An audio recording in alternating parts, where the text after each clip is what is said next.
All right, good morning. Thank you all so much for joining us for today's roundtable discussion about the Hospital Care at Home program, related waivers, and the future of hospital at home in a post-waiver environment. My name is Lydia. I am the policy analyst with the Center for Telehealth and eHealth Law. We are a policy institute based in Washington, D.C., that focuses on telehealth, remote monitoring, artificial intelligence, and other technology applications in healthcare. We have been hosting a number of monthly roundtables on top policy issues facing the digital health community. Last month, we hosted a roundtable on femtech and the role of digital health in queer and reproductive health. And the month before, we hosted a roundtable on a similar lens, talking about the DEA telemedicine prescribing waivers and the future framework for that as well. We are grateful to have three incredible speakers joining us today. Rajan Gurunathan with Hackensack Meridian Health, Atif Marota joining us from Brown University, and Linda Dayshuri joining us from Dispatch Health. They'll take a moment to give a brief presentation afterwards, but I wanted to start with a round of introductions. I'll just go down alphabetically through the list. If you could say your name, your institution, and if your organization has a hospital at home program as well. So going down the list, I'll start with Dr. Young. Good morning, everyone. Can you hear me okay? Yep. Uh, my name is Alan Young. I'm a physician by training. Spent my time working in the technology space, practice medicine and urgent care. Have also been working in management consulting, part of the electronic health record implementation period. Have recently moved into the startup space. I've been a previous chief medical officer for some early stage AI and tech startups. I currently work for a virtual care platform company called VitalChat, and we deliver virtual nursing, telesitting, and remote patient monitoring at home. Great to be on this call. Thank you. Thank you so much. Dr. Marota. Hi, everyone. I'm a physician, work largely in the hospital as a hospitalist, and I'm a professor at Brown University. Excited to have join the conversation.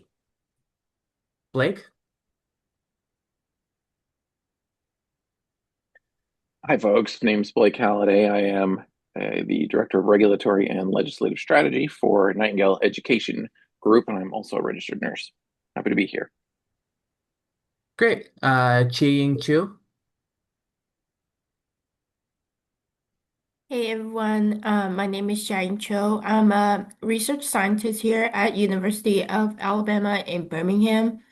We have a telehealth rapid response center that's recently funded by HRSA. So when I saw this topic, I was really excited and just wanted to be here and learn more about everyone.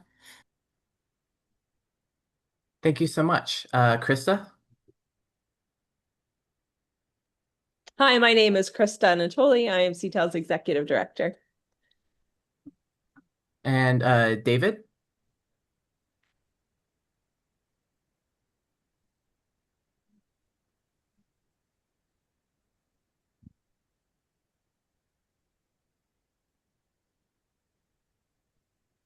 Deborah Graham. Good morning, everyone. I've just moved into an apartment in Pensacola. You don't want me to be video ready this morning. I have a telehealth company. We are presently serving long-term care after hours and weekends, and my interest is certainly, is there an opportunity for my providers in Alliance Telehealth to have a place or consider hospital at home? Thank you for your time. Thank you so much. Jess Boyle. Hey, good morning, everybody. Jess Boyle. I'm the Senior Director of Digital Care Transformation, Digital Health at Children's Hospital of Philadelphia. So I'm leading all things telehealth, virtual care, remote patient management, our care model innovation program. I co-lead clinical AI, and I'm our designated digital health policy and reimbursement kind of advocacy point of contact, and it's a big part of my portfolio. We're actively looking into pediatric hospital at home now. It doesn't unfortunately fit the waiver specifics because, and I see some of my colleagues on the call from other children's hospitals, we're IPPS exempt organizations. So the definition, unfortunately, doesn't apply to us, cancer hospitals or otherwise, but we're working on some very specific policy advocacy to figure out how pediatrics fits into this. And there is one unique pediatric example in Charlotte, North Carolina. We've been talking with them. So excited to hear from the group and figure out where there's some synergies between policy and hospital at home. Thanks for having me. Thanks for joining us. Jessica Easterday. Good morning, everybody. I'm Jess Easterday. Apologize for my camera. It's very dark. But I'm the Director of Virtual Care at Amplify Health in the Gunderson region of our health system. I've brought a few of my colleagues with a lot of interest in expansion in this area. So thanks for having us today. It's great to see you. Dr. Deshery. Hi, I'm Linda DeSherry. I am a geriatrician by background, and I have been working in the home-based space my entire career, home-based primary care, ED at home, and most recently, for the last decade, I've been really focused on hospital at home. And I'll give a little bit more about my background in my presentation. Thank you. LM Kloss. Hi, everyone. My name is Laura Klaus. I am an interim vice president of acute care nursing and system practice here at Gunderson region of Amplify Health. We have been in the home care space and hospital at home space in the past and are exploring and trying to learn about what the future looks like and if we should get back in. So thank you. Thank you. Melissa Patnode.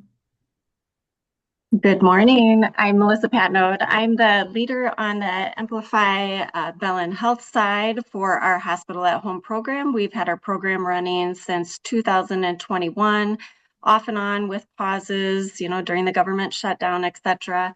And with this last government shutdown, we've remained in a pause, similar to what Laura said. I mean, I think we're just trying to explore what our position should be. Staffing is certainly something that has put us on pause a couple of times. And so I'm always interested to learn from the community on how best to really have that staffing structure so that we can scale the program and get it back in full action. Great. Nicole Spini. Hi, Nicole Spini, telemedicine coordinator for West Virginia University Medicine. Currently, we had a request for hospital at home with new home health leadership that came on board. So robust plans of they wanted to start June 1st. And we have never done anything like this. But it incorporates a lot. So I saw the topic and I was like, oh, I'd like to hear, what we're really in for, because this is just, one hospital, but we have currently 25. Next year, we will be at 31 total hospitals. And, once one does something, they all want to do it. So, but including video visits, using our RPM that we have up and running. So it's just a mix of everything that I do. So I just want to hear what all I'm in for. Great. Thank you so much for joining us. Dr. Gurunathan. Yep, thank you. Raj Gurunathan. I'm an internist by training, practiced as a hospitalist and a general internist for over 20 years. Most recently, I've spent about 10 years in the quality and safety world. So I'm sort of heavily invested in reliability and quality and safety metrics, and really excited to learn from the group and share some of our experience today. Thank you. Thank you. Dr. Griffin. Hi, everybody. I'm Dr. Sean Griffin. I'm the president and CEO at URAC, the accreditation organization based in Washington, D.C. We're one of the leading telehealth accreditors, and we also do RPM. One of the things that we're investigating is whether there might be some benefit for organizations for us to stand up a hospital at home accreditation as we continue to advocate for increased access. And we think that maybe a hospital at home accreditation would help to sort of pave the way for payment for maybe some of the non-traditional organizations who are looking to get into this space. So thank you for letting me attend. I'll be off and on throughout the morning. Thanks for joining. Sophie? Hi, everybody. I'm Sophie Fisher. I'm CTeL's Director of Membership and Operations. Good morning. And Tamara Perry. Good morning. I'm Tamara Perry, Senior Director of Virtual Health and Innovation at Children's Medical Center, Dallas. Very pleased to sit with you guys today. I think my area is very similar to Jess, as he mentioned. How does this fit in the pediatric population? How can we make this work for our peds patients? We did run a pilot in 2021 for hospital at home, continuous monitoring for patients. We'd love to know how this can be more sustainable in a pediatric environment, considering Medicaid's lack of reimbursement for it. But I do feel that we can all pull together to create a system that works for us all. I'll be in and out. I'm mobile today with meetings in my vehicle. However, Elise Clark is a part of our team and will be available to hear. And thanks for the recording. That'll be beneficial. So good to see you guys and eager to learn. Thanks so much for joining. Dr. Alper?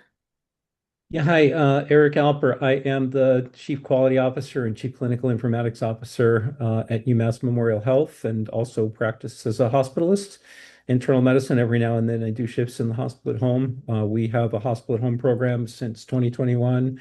We have an average census at this point of around 19 or 20 patients and are actively scaling that up to get to mid 30s to 50 range of patients, because of a number of issues around inpatient capacity, emergency department overcrowding. So with the 5-year extension of the rule, it is critical that we be able to do that and that we can rely on the fact that this was going to be something that will be available permanently, so that the government shutdowns were incredibly disruptive for us, where we did shut down our program completely. We were able to rapidly stand them back up, but we want to avoid that from happening again. And a number of other issues we've been very active in advocating for. Thanks. Thank you. Dr. McMenamin?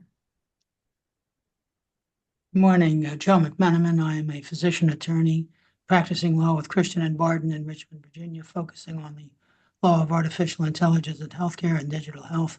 I'm also here wearing my second hat, which as the co-founder of CTeL Health, a company that aims to enable seniors to remain in their homes as long as possible through remote patient monitoring at home and various other forms of telehealth, among other modalities.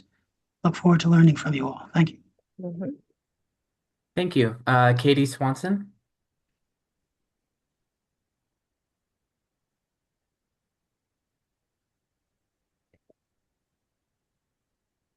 Good morning, everybody. I am Katie Swanson, and I also work for Vital Chat, and very eager to learn from everybody about hospital home. Thank you. And Maggie Koch? Good morning, Maggie Cook. I am with Amplify Health in the Green Bay, Wisconsin area. We have a hospital at home program, and certainly, as the previous person mentioned, we did have to kind of change our operations a little bit, and we are looking at kind of rebooting our program with a physician that we have that does utilization management and hospital at home. So, pleasure to be here this morning. Great, thank you. Was there anyone who didn't have a chance to introduce yourself yet? Great. So we're right on time. We're now going to have a brief presentation from our 3 panelists for today's roundtable. We are grateful to be joined by Dr. Marota, Dr. Descheri, and Dr. Gruenathan to talk about some of their expertise in digital health and hospital at home. I will turn it over to you all. Thank you so much. I don't think we coordinated exactly who was going first, but I thought maybe I could go first because I'm going to be pretty high level, and then maybe we can go to hospital at home, more specific stuff if that works for folks. Sounds great. Yeah. Hey, well, great to see you all. The focus of this roundtable is really talk about what's the level of evidence, what do we need to address what happened to make sure last fall doesn't happen again, which is the sudden waiver expiration of waivers and that resulting uncertainty that's resulted in a hospital home, which is I think has really made people more cautious, skeptical about making major investments in this area because of that uncertainty. So how do we avoid that? Beyond being a clinician and a physician, I'm a more of a policy wonk. So I thought maybe be helpful and do a lot of work on digital health. And so in focus on hospital at home, I thought it might be useful to inform this roundtable to think a little bit about where does hospital at home fit into this larger ecosystem of how do we provide care in the home? And so I wanted to provide some of that, learning a little bit more about your backgrounds. Many of you are familiar with these areas and others may not be. So for some of you, this might be boring, but others it might be useful. I have some quick slides here just to kind of orient my thinking. But as all of us are aware, the idea of hospital at home is at its heart about providing hospital level care within the confines of a person's home. But we can do a lot more care in the home, and that's happening a lot in the US healthcare system and dramatically changing. I think the one that's most familiar to most folks is remote physiologic monitoring, which is we're seeing a large number, and some of you are actually engaged in these programs where you are providing hypertension care, heart failure care, care for sleep apnea all within the home using, and most Medicare and private insurers are reimbursing via these monthly bundled payment codes. And I'll come back to that. A lot of controversy, a lot of private payers changing their policies, but it's important to think about this because there is, again, that remote monitoring. The stepchild, I don't know what do you call it, cousin of remote physiologic monitoring is remote therapeutic monitoring, which is really growing rapidly in the Medicare program, but maybe not nearly as where we are for RPM or remote physiologic monitoring. But really, this ensuring patients are actually performing and benefiting from the prescribed therapies with a focus on musculoskeletal care, respiratory care, and also cognitive behavioral therapy. And clinicians around the country are now prescribing apps so that we see if the patients are using those prescribed treatments. And again, monthly bundled payment codes by Medicare and other payers for those. This is a screenshot of one of those for PT, where you see if your patients are staying compliant with their physical therapy and how to make adjustments in that PT therapy at home. But that's just the tip of the iceberg. So we see continuous glucose monitoring. We have our electrophysiology colleagues who are putting all sorts of monitors in people's bodies, from loop monitors to pacers, and they're being paid on a quarterly basis for that monitoring. We had ambulatory blood pressure monitoring and also telehealth, which is another obviously very, very familiar to all of you, and obviously was also disrupted back in the fall with the government shutdown. In some of our work, we found there was a sudden 20% reduction in Medicare visits for telehealth right at the start of the government shutdown. That did bounce back in contrast to what we see for hospital at home. So I think what I wanted to just do is make sure that we're all aware that there is this larger framework of, again, using technology to care for people in the homes, maybe not hospital level care, but using other levels of care. That's also echoed by, I think some of you are aware, but the new access model that was introduced last fall by the administration. And this is a model where we're not saying individual clinicians, health systems are going to care for this, but some of you are working for startups, and a large number of startups, or not startups necessarily, technology companies, some can be very large technology companies, which are also going to provide chronic disease management in the using, again, devices and so forth. And this is going to be paid for via a payment for over the course of a whole year. And these are the companies that at least initially raised their hands saying that they were interested in this model. And that's going to be deployed in just about a month and a half or so here. So again, another influx of new people, new sets of, if you want to call them providers, entering the space of providing care within the person's home. I want to just acknowledge for those of you who are trying to track this, oh my gosh, it is so painful right now, just like figuring out all these codes for RPM, RTM. I study this and I get lost in all the acronyms and all the different codes right now. And I think it is a very confusing space for health systems who are trying to deploy and do work in this area. And if you're an individual primary care practice, in our conversations with many of them, they really struggle with all these different codes that are available. And I'm not even including the other three-letter acronyms of chronic care management and transitional care management and the new APCM codes that are also out there. So it's a very confusing space, but it is an interesting and very active space of trying to move away from our current system.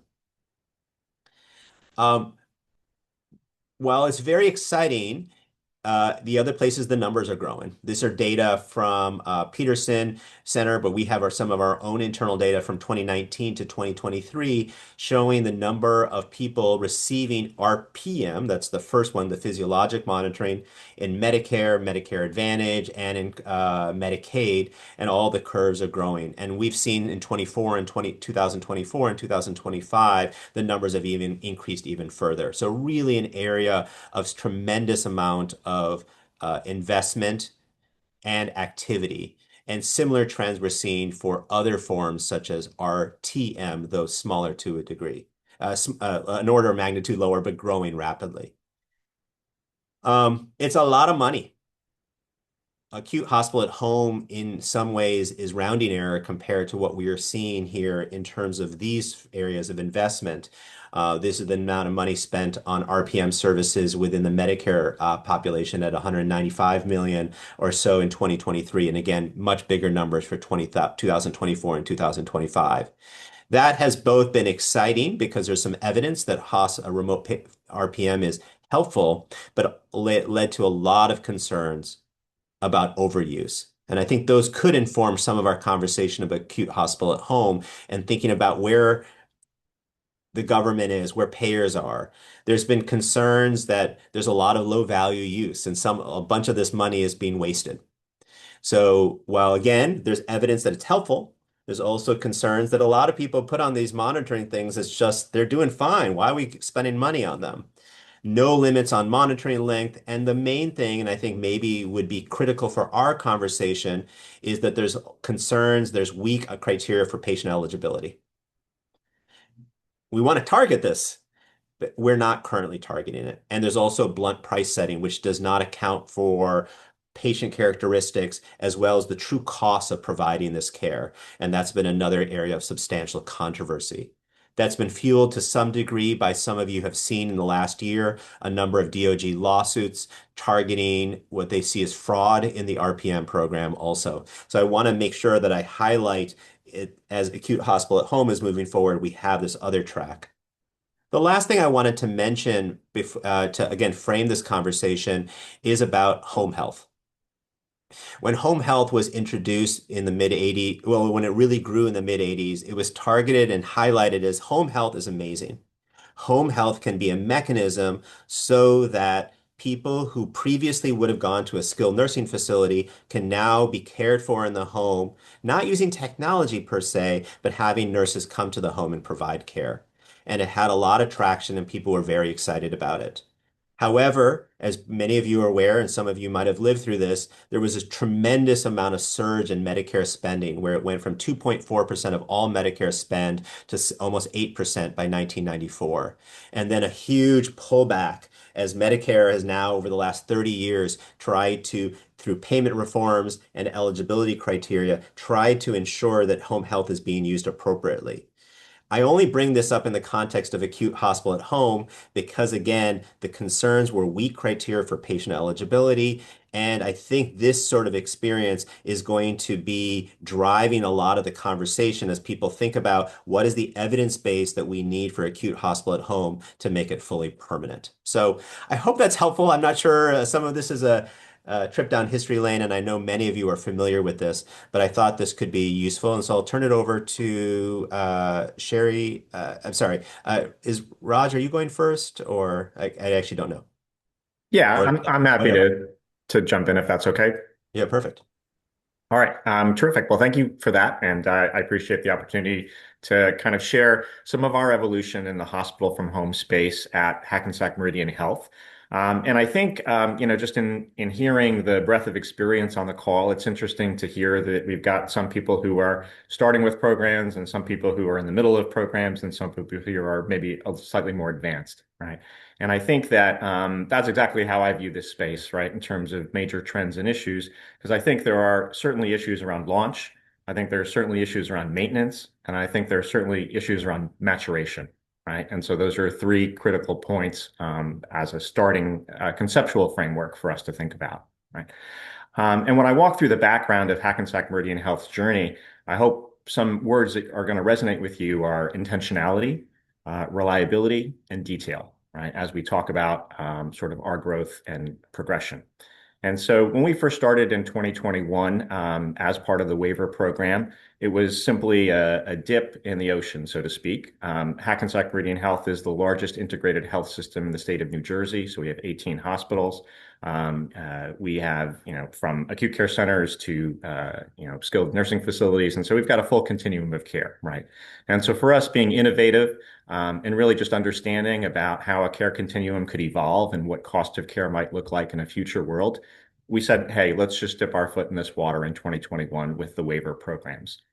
And we ran our waiver programs initially for about 15 months, and we found two things, right? We found, number one, the patients absolutely loved it, and number two, the staff absolutely hated it, right? And the patients loved it because it was a very patient-centric model, right? And there were tremendous outcomes and really high patient satisfaction scores, not only from our experience, but from what we've seen in the literature, right? But the staff really found it to be an incredibly logistical heavy model. Right. And so many details mattered, and so much of the care coordination really was just integral to getting a good outcome that it's hard. Right. And so it was a very, very big lift, not only in terms of cost, but in terms of sweat equity. Right. And so what we found is just with a Rube Goldberg approach, right, we were able to get great patient satisfaction outcomes, and we were able to admit about 120 patients over 15 months. And that's when we started to take a pause and, again, with intentionality, started to look at what did we want this program to be? Did we want it to be a one-off, something innovative we would just throw on the website, to try and draw people into the system? Or did we really want to explore it as a meaningful way of expanding access, of really creating capacity, right, and providing cost-effective care in a new healthcare world? And so looking at that, I'm actually very proud of our network because we literally took a year, right? And thinking through some of these core concepts of what did we want it to be, who did we want to work with and partner, and how could we build out this ecosystem that could be a sustainable force for the future. And so with that, we took the year and we again went out and found some good collaborative partners to help us operate the model. We looked at some new technology that allowed us to have higher capability of providing care into the home. And then we completely redid our workflows and looked at our whole model of care in terms of providing what we do every day. And so those three things actually were very critical in opening our eyes to this idea of high reliability in the hospital from home space. And because if we really wanted to build this out in a way that was sustainable and proof of concept, and also really be able to give us great health outcomes, both from a patient-centered perspective as well as from a cost perspective, we really needed to build something that was safe and reliable, right? And so for us, this idea of high reliability change management was really integral into how we built out our program, right? We took each one of those principles of reliability. And Lydia, I'll ask you to maybe just send around the slide. You don't have to share it right now.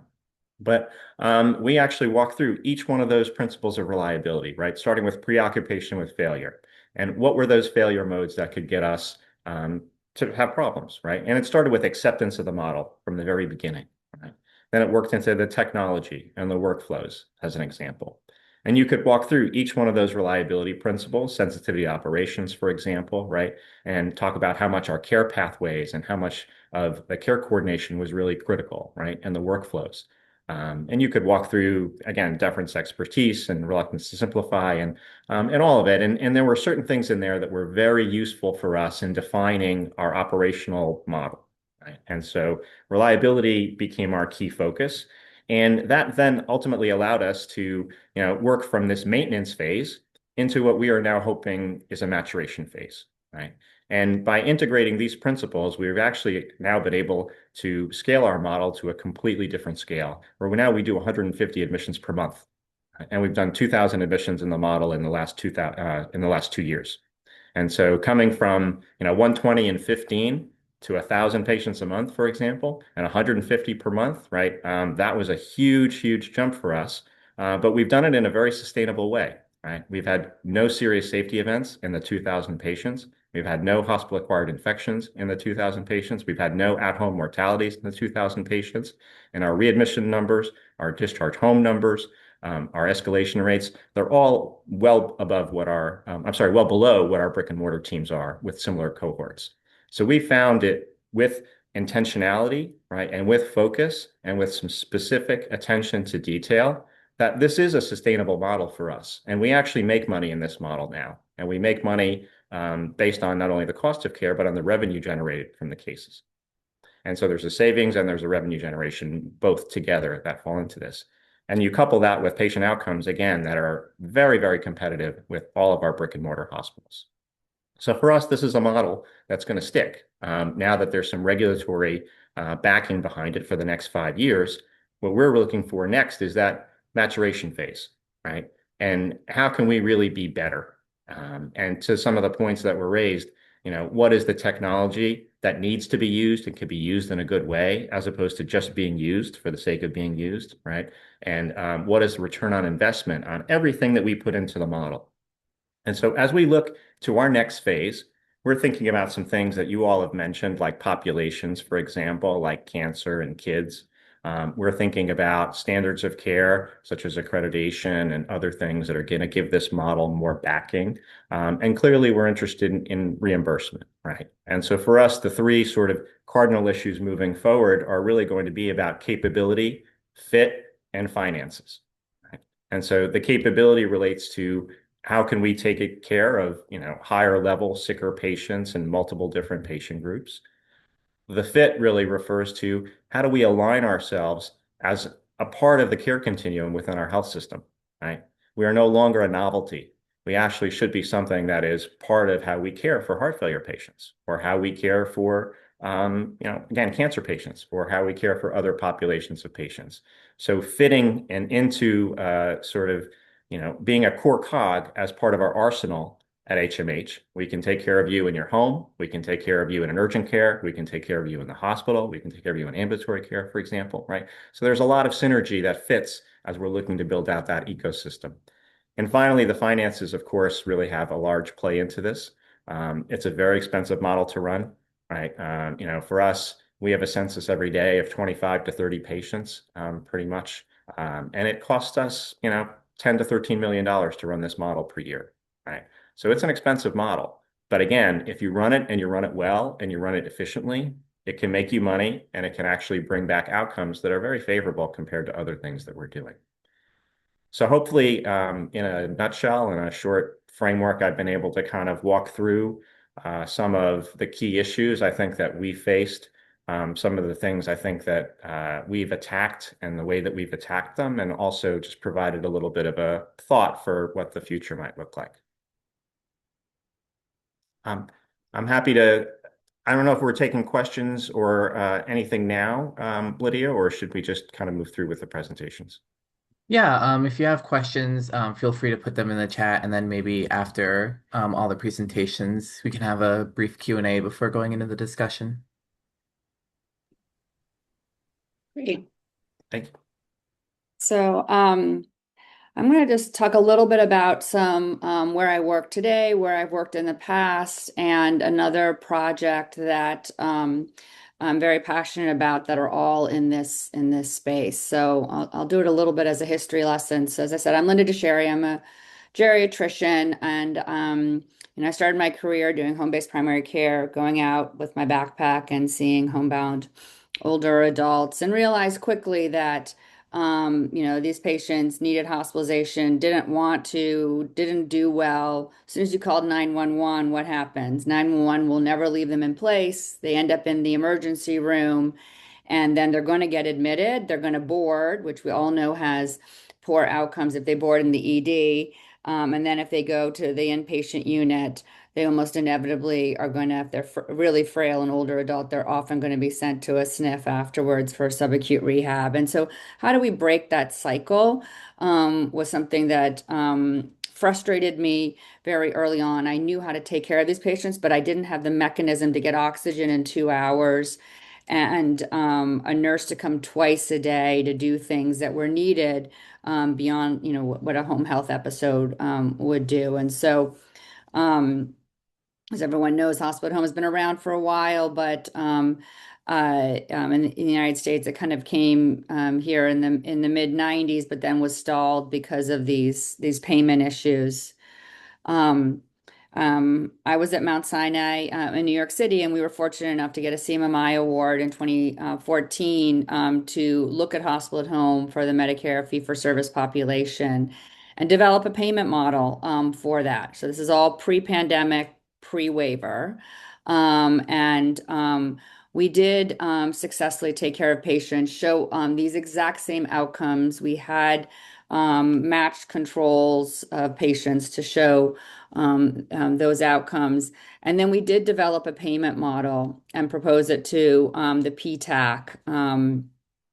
And the crux of that model is 95% of the DRG was shared savings over a 30-day episode. I love the idea of including the transitional period because that's where you can get a lot of the larger savings in the outcomes. Although Raj was, describing that the program's making money, it is an expensive program to run on a per day basis. And so, all these discussions about just cutting the DRG payment, that's basically giving the insurance companies the reduced SNF utilization benefit and then giving the hospitals this cut. It just doesn't work.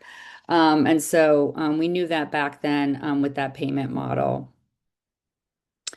One of the things we developed around that time, and I hope everyone does know about this, is the Hospital at Home Users Group. So the Hospital Users Group is just a dynamic collaborative of anybody who is interested in hospital at home, who's operating hospital at home, hospitals, people, anyone can join. And it's, open source webinars. There are a very good literature review on the website that we update very frequently and an annual meeting. That's the only thing that has a little bit of a cost to attend. And so 4 of us started that using the John A. Hartford Foundation grant money years ago, and I'm very proud of that. And I hope that everyone can, utilize those resources as you're thinking about these programs and trying to scale the programs. And then the third thing I'll just go to is where I'm at now. So I'm at a company called Dispatch Health, which used to be called Medically Home. We merged a year ago. And what we are is a technology and services platform. We've taken care of somewhere around half the waiver patients through this, our technology. And I think what Raj described is a common phenomena. I think most programs, as they are homegrown, can get pretty, with some good work and coming together somewhere in that census of, maybe 5 or 7 patients. And then there really needs to be an investment, and it doesn't need to be necessarily in a company like what I'm describing that I work at. But at that point, to get to that next level, there's a lot of things that need to happen. And that is the change management in the health system, that this is a big part of the hospital system. And that is actually a pretty big hurdle where every physician in the hospital, every case manager, every nurse needs to know about these programs for these programs to scale. Inevitably, if you're approaching a patient in the emergency room, and then you step aside and the patient turns to their bedside nurse what do you think? And he or she's like, well, I don't really know about that program. Is that patient going to go? No. And so like it really needs to be front and center in a health system for these programs to scale. And the second thing is logistics. And that getting, things to the right place at the right time is really complicated. Most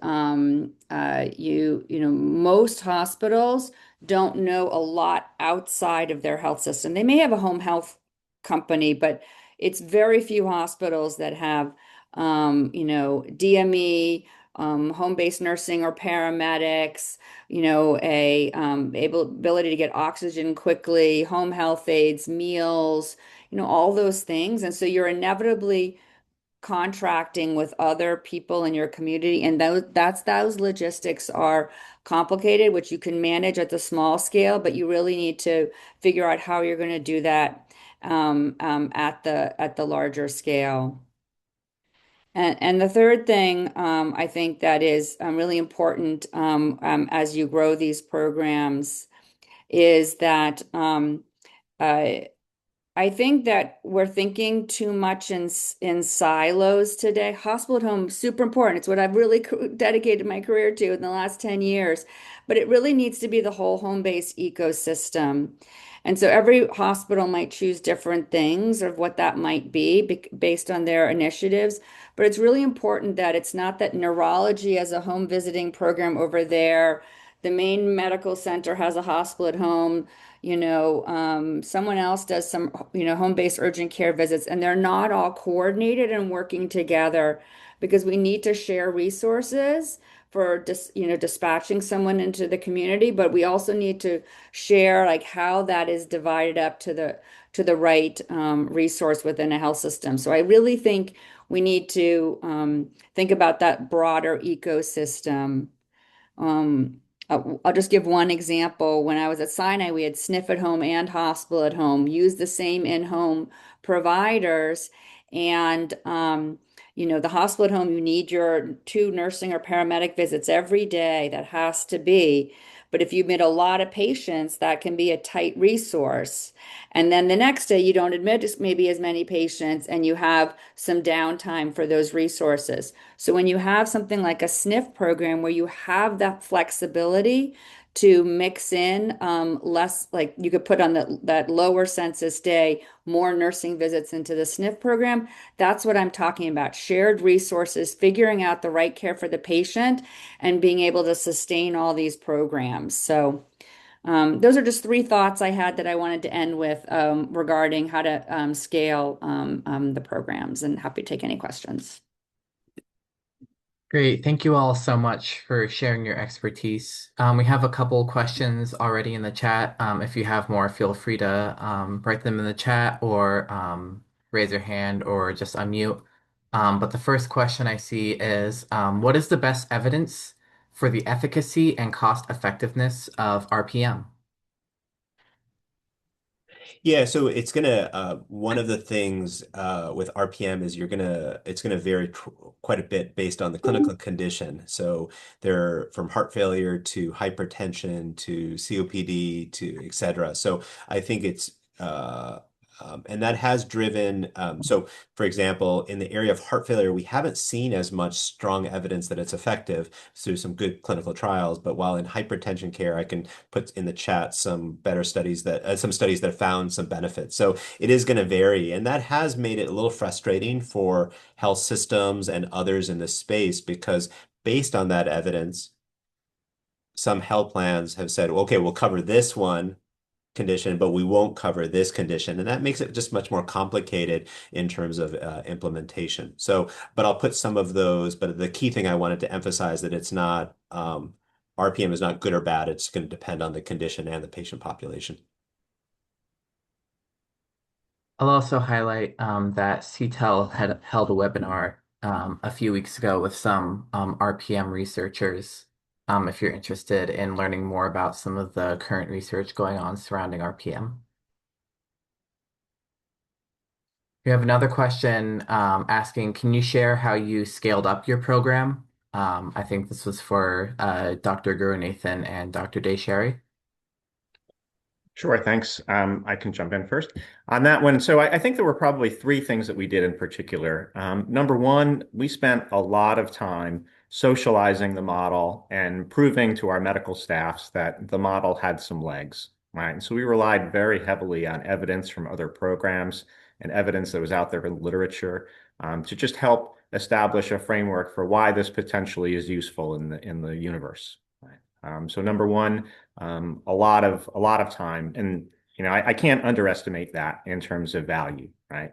Because so much of the change management came from, again, just establishing what the model could do, and there were many, many misconceptions from physicians to patients to ancillary staff.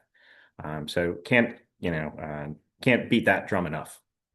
The second thing we did was we were very strategic around the targets that we went after in the beginning. 80% of our patients across our institutions get admitted by hospitalists. Right? And so being integrated into hospitalist workflows and focusing on bread and butter hospitalist conditions and showing the hospitalists that this was a way that they could improve their efficiency, right? By putting this patient who could get this care in this place and being able to care for other patients, right? And so there were several wins in there that we were able to establish with them. And we have not saturated that market just yet, right? I still think there's huge potential in the hospital of medicines groups for us to be able to liaison with. And so establishing champions and going after specific targets, I think was also very helpful for us. And then lastly, we focused very heavily on the idea of front end and back end admissions, right? And so for us, if we looked at the financial aspects of the model, any admission into the program was a good admission. However, admissions within the first 48 hours were like gold, right? Because they dramatically changed the way we looked at our P&L, right? And so we wanted front end and we wanted back end to be able to support volume, but also be able to maximize the benefit to the patient, right? And so on the front end, if we were targeted with the hospitalists and in the chats and in the admissions and going after those bread and butter diagnoses, which we knew happened every single day, right? We have 20, 30 admissions of these core medicine diagnoses every single day. So we combined that with the back end, which was case management, right? And so case management is on our units. They're doing a lot of advisory services around length of stay and other things. And so getting them integrated to be able to source patients for us also is something that we have started to work on and is becoming more successful. Again, not entirely saturated, but steady stream of patients from other resources in the hospital, right? And being able to leverage other systems. And so we are a part of the ecosystem just like anything else is, right? Just like hospice is, just like SNF is, for example. And so I think evidence on the model and really providing that framework, some strategic focus on the people you can go after, and then also looking at front end and back end, those were three things I think that were very useful for us. Yeah, I'll just emphasize again that change management part, and you need to, use the culture of the institution, but it's super important. These programs need a C-suite champion. It can't be seen as a pet project in one department. It needs to be, it's supposed to be a virtual unit of your hospital. Like that is how they're set up under the waiver. But sometimes it's seen as kind of a subset of a hospital instead of the main part of the health system, and that's I think really really really important. We need every hospital has those daily capacity rounds for 10 minutes, and it needs to be part of that.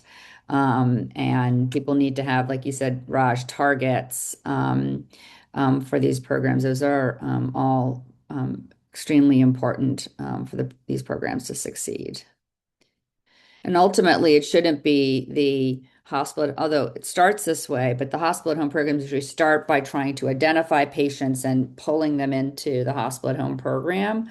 What we need, like you said, Raj, is that eventually all the patients are actually pushed from the main hospital into these programs, just like any other patient moves from the ICU down to a step down or down to general medicine. These patients should be just moved to the right level of care, which could be the home. Thank you.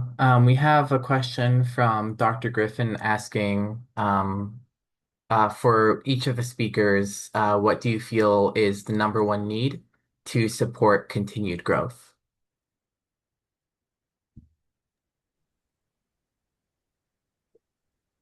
I'll jump in with maybe not continued growth, but rather what is necessary for going past the waiver period of 5 years and to make it a permanent part of Medicare reimbursement.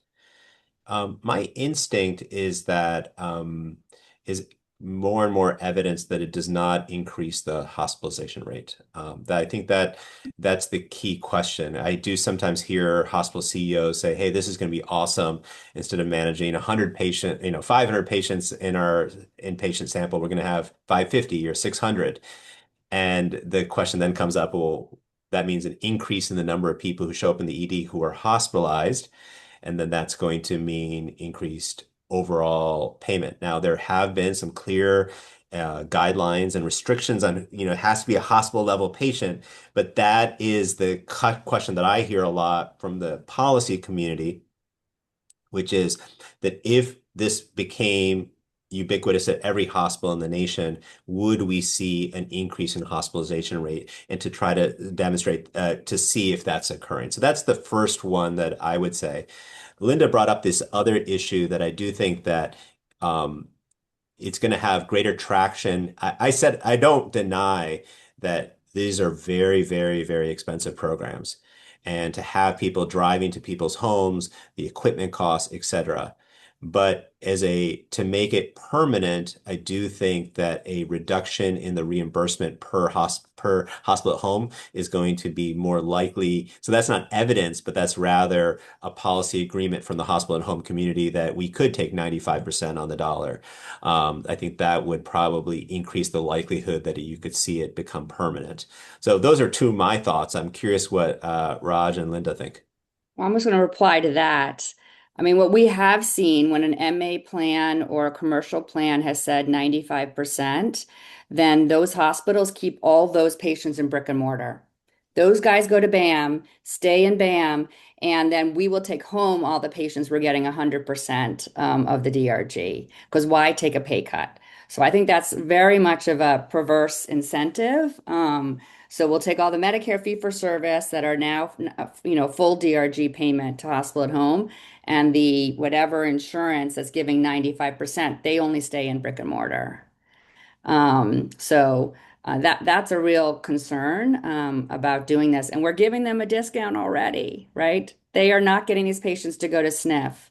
10% of most MA patients go to SNF and it's down to 1%. So I really, for the MA and fee-for-service Medicare, I feel very strongly about preserving the reimbursement rate. And these patients move. So they might stay 2 days in brick and mortar and then 3 days at home, and then maybe they escalate. So wait, which is the payment? Is it going to be based on percentage of time? Do you get the 95% because they did 1 day at home? Like there's so many questions about that really get very confusing for how that will play out. And I would just add to those two things. I do think cost is a central issue, right? And to me, the number one thing that can be helpful are additional tools to make the work more efficient and better, right? And so I think there is a tremendous amount of care coordination that needs to happen for this model to be successful. And so right now there are tons of companies, right, in the space of trying to develop care coordination software or monitoring tools or other kinds of things. And so everybody's got a product for everything right now. And so just figuring out which one could be effective for your organization and which one you can use to not only drive down costs, but improve your care quality and your service capability, I think that's very important. And so I do think cost is very central. I'm of the mind where, similar to what Linda was saying, I get that, a cut in the DRG makes it attractive to one group of stakeholders. To this operating stakeholders, I think that's a real challenge. And I think there is a bias in the hospitals right now where clearly if they took away 5% of our money, our administration would say exactly what Linda said, right? Just keep them in the hospital. And there's no other way to improve margin in this unless you're just going to become more efficient. Raj, if you don't mind me asking just a quick question, then I'll let back to Lydia. Of the overall census of people in the inpatient or hospital at home at Hackensack? Has it, now that you have so many admission, 30 people a day, is that on top of the thing, or is it the inpatient admission count has dropped by 30 or so? Does that make sense? Is the overall census higher now? Totally, it makes sense. Now, our 30 patients come from a couple of different hospitals. And so if we look at our admission rates and we look at our readmission rates, for example, again, with 1,000 patients distributed over 4 hospitals, for example, right, it's a little tough to sometimes be very declarative about what that looks like.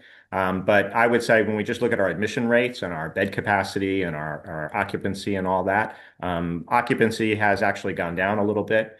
Our ER rates have actually, in terms of left without being seen and boarding and things like that, have actually gone down a little bit, very little bit. And so I think some of those markers are still out there for us to think about for the future. That just will only get better if we scale to the next level, right? So right now we're just sort of scraping the top. If we can get a little deeper, I think there's real value there. Yeah, and I agree with that. That's an important metric to monitor, but we also have to realize that it seems like every hospital is building a new building. And so, how do we say no more buildings, and focus on these models at certain places, and then switch units to whatever you wanted to build the building for? I mean, I know that's, kind of a little bit provocative statement, but you know, um, it needs to be, compared to that, right? Because if there is this many beds being added without a hospital at home program, already at many hospitals, that's the comparison we have to look at. And don't forget a bed, to make a bed is, I think 2 million per bed now, at most hospitals, and close to 3 to 5 in California with the earthquake proofing. So, the concept of a new bed is pretty expensive.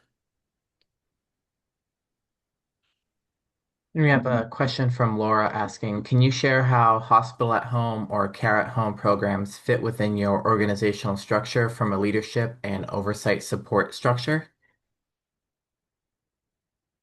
I can start on that one. And so we actually sit within our Department of Population Health, and actually sit under our home care agency. And so there are other organizations that have, used different leadership structures. For us, because home care is part of population health, and this was a population health program when we first initiated it, that's sort of where it fell through.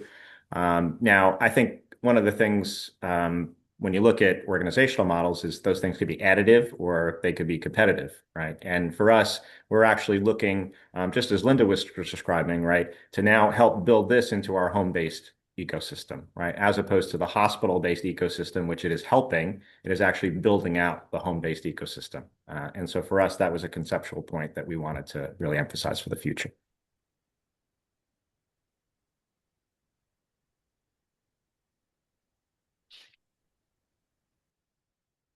And another question from Dr. McMenamin. What fraction of patients in hospital at home programs need to be admitted or readmitted? Well, that's maybe a little bit complex. So we'll start with some definitions. So if they're in their acute care period where they would have normally been in a brick and mortar, and they need to move back to brick and mortar, that's called an escalation in hospital at home. And we know nationally that's somewhere around the 7 to 10% of patients move back to the brick and mortar, either to have a procedure, stay overnight, or stay, for the rest of their hospitalization. Could be a number of reasons. So that's, as I said, 10% or so. Readmissions really depends on the population that you start with. Medicare fee for service may start with a slightly higher readmission rate if we didn't exist. And so with, still the readmission rate is reduced in hospitalization, in hospital at home consistently across the board, but the number it's reduced to depends on the population you're looking at. And just for context, I would throw out, so our readmission rate for, core measure diagnoses tends to be around between 13 to 16%. Our readmission rate for those same diagnoses with a very similar CMI with our population in hospital from home is about 8. So those are our numbers.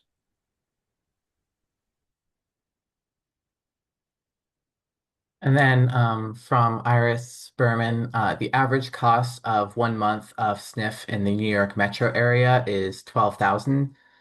And can we use that as a drive home point as the fact that they are already saving that cost to incentivize full payment for hospital at home?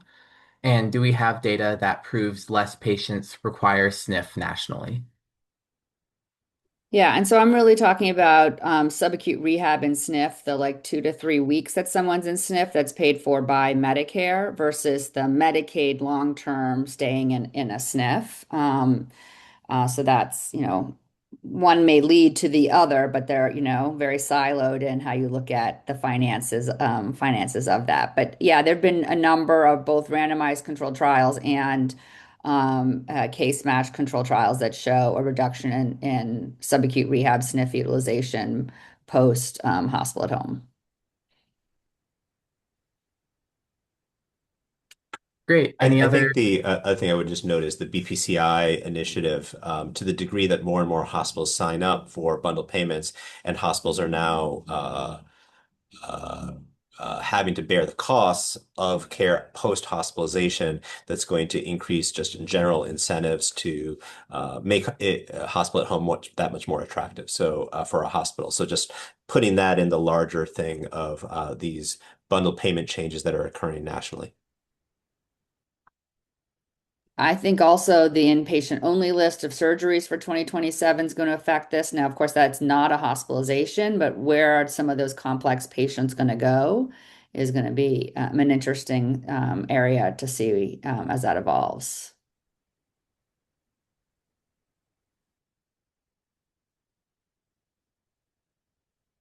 Great. Any other questions for our presenters before we move to the discussion portion of today's roundtable? Yeah, one thing I just wanted to add, building off Linda's point, which is that, it's this amazing situation where I think when you work in the hospital, at least with the time when I've worked in the hospital, it feels like everybody's in the hospital. It's just so many people are here, and everybody in the world's hospitalized. But I think it is important to acknowledge that the hospitalization rate in the United States has fallen dramatically at a per capita basis over the last 20 years. And the number of beds we have, even though some hospitals are putting up beds, a lot of hospitals are closing. So we've seen about a 20% reduction in number of hospital beds per capita over the last several decades too. So it's an interesting thing. You don't see it, at least I don't perceive it, but it is, I think, really notable when you pull back and look at the nation as a whole, especially as our population has grown and gotten older.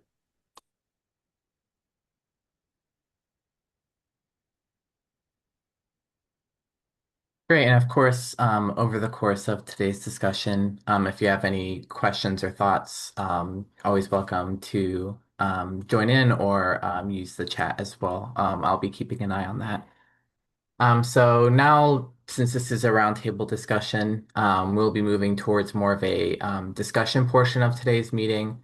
Um, Based off of today's introductions, it looks like we have a good mix of folks who are involved in their institution's hospital at home program, or interested or preparing to put one together, or folks who are in the digital health space. And so I think this makes for a really great mix of perspectives as we discuss what the future of hospital at home looks like, as well as what role the digital health community can play in advancing that. And so today's discussion, we are splitting up into two specific topics. One, looking at what are the current challenges and evidence gaps currently facing hospital at home programs, as well as how can the digital health community promote policy and regulatory actions to address some of these challenges and ensure a solid post-waiver future.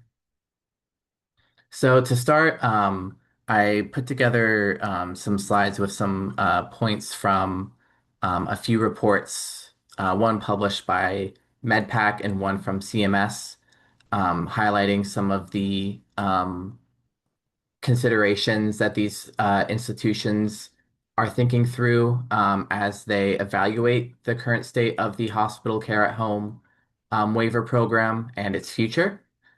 And so I wanted to maybe use these as a starting point for our discussion to see whether or not we agree with some of these points, as well as what possible solutions we might think of to start. And so the first challenge that has been identified by MedPAC, and I'll put a link, I'll drop the full report in the chat as well, in case you're interested in reading the full thing. But I've put together a summary of some of the challenges identified by this report. And the first is that there is limited volume and participation in the acute hospital care at home program. And this report cites financial, operational, and regulatory challenges. And so, especially for those whose organizations are either considering or in the early stages of launching their hospital at home program, of these three barriers to implementation, which which one have you encountered as the most significant in your progress?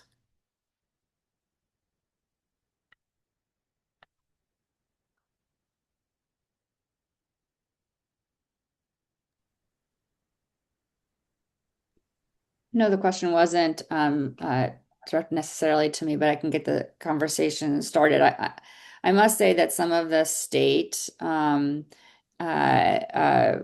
and federal regulations are challenging. I know I come from a place where I think we figured out a lot of the operational and some of the financial versus a new program might certainly be faced with those things up front. But the fact that only like 10 or 11 states Medicaid is covering this is a big challenge.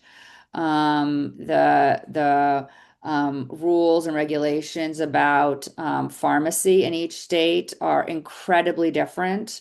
And who can carry medications, who can carry controlled medications to the home, who can dispense controlled medications to the home is a big challenge, as is the workforce. So Medicare, under the waiver, specifically says paramedics are, MIH paramedics are permitted as one of the two in-home providers, as long as you also have a nurse virtually overseeing the care plan.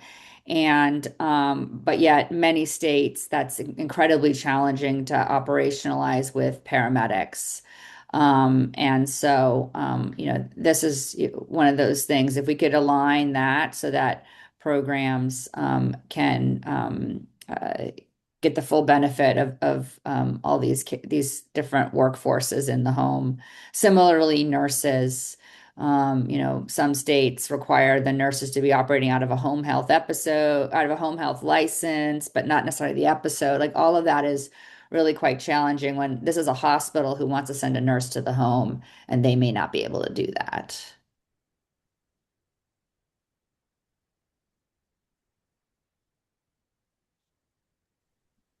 I can speak to some of the challenges that we faced when we were open and operating was the balance. So we had both a hospital at home program and then a recover at home program, so the post-acute type model. And that really did help us offset, volume fluctuations between the hospital at home program, like Linda had spoke to with nursing visits and other pieces. But what we ran into then was the regulatory pieces of, does that need to be a home health episode? And do we need to have a home health license here in Wisconsin? So we went back and forth for months with the state of Wisconsin in trying to understand what the laws and regulations were around that and how we could operate. And eventually that is one of the decisions that pushed us to pause, along with the government shutdowns and all of the uncertainty that was out there at that point in time. So those are the things that we continue to try to understand, and just what do we partner with somebody then if we do have to have a home health license, and those partnerships and contracts and all of the pieces just continue to get more complicated as we're trying to find the services that need to be cared, need for care in the patient's home, including, radiology and all of the options and things that we love to provide to patients while they're in the home versus bringing them back to the hospital for the care that's needed. So within our geographic region, some of those things are more limited. We are not a large, population. So we also have some just demographic situations that are more complicated as well. So in a more regional setting, we also can only operate in Wisconsin, but we're on the border of Minnesota and Iowa within the area that we could serve patients. So it's not just understanding the laws and regulations in one state, but the complexities of then, exploring and operating in 3 different states potentially. Yeah, especially pharmacy, right? You can't cross Yeah. state borders with a lot of these meds. Yeah, absolutely.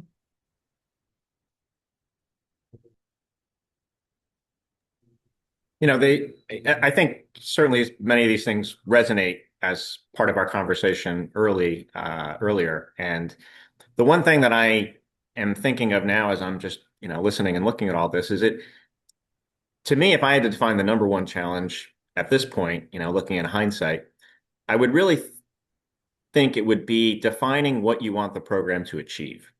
Right. And that I think, sounds maybe simple, but it's not an easy thing if you're thinking about your whole hospital or your whole system, right?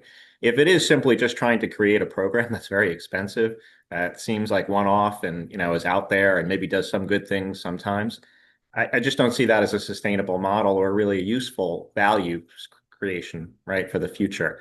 But if it is something that is integrated into what you want to do, whether it's build out your home-based ecosystem, whether it's decant your hospital, whether it's not build any new beds, whether it's, again, being innovative and patient-centric, I think those expectations are very important to clarify in the beginning, because I think it might have been Ativ who mentioned, there may be someone who says, oh, that sounds like a wonderful idea. I'm going to put 500 patients into that program.